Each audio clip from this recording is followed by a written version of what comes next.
art? Art. Art. What is art?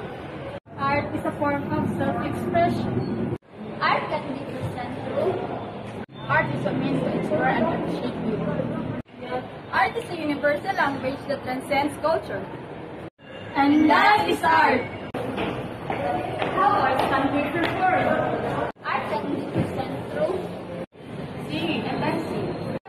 and many more. And now we are going to perform through singing.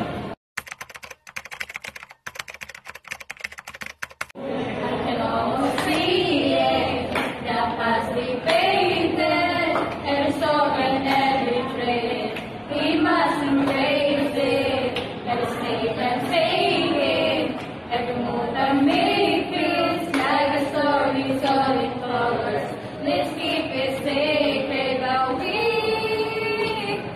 gonna keep trying, gonna keep our hearts alive. There's always gonna be another waiting, another story in the dancing. Everybody knows on me. It's a past we must believe.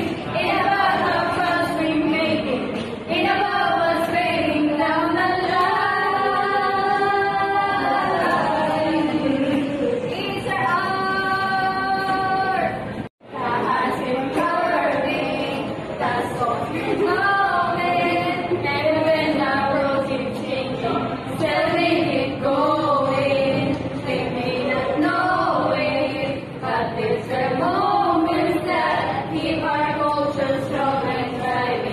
We must break it.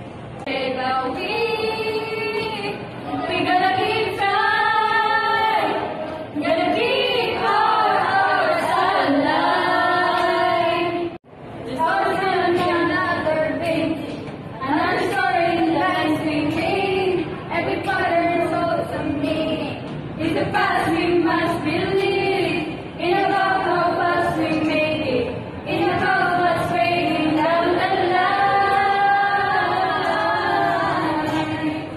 It's art. Keep on carving, keep on waving, keep playing always.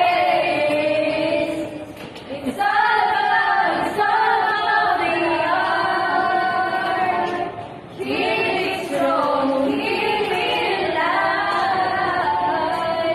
Whoa. The song we performed is inspired by the climb by Miley Cyrus.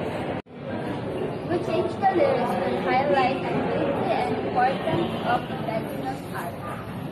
It talks about a permanent attachment like weaving, carving, and painting to the culture and the community. Just like the song says, we must keep going and protect our heritage because indigenous art is a vital part of our identity.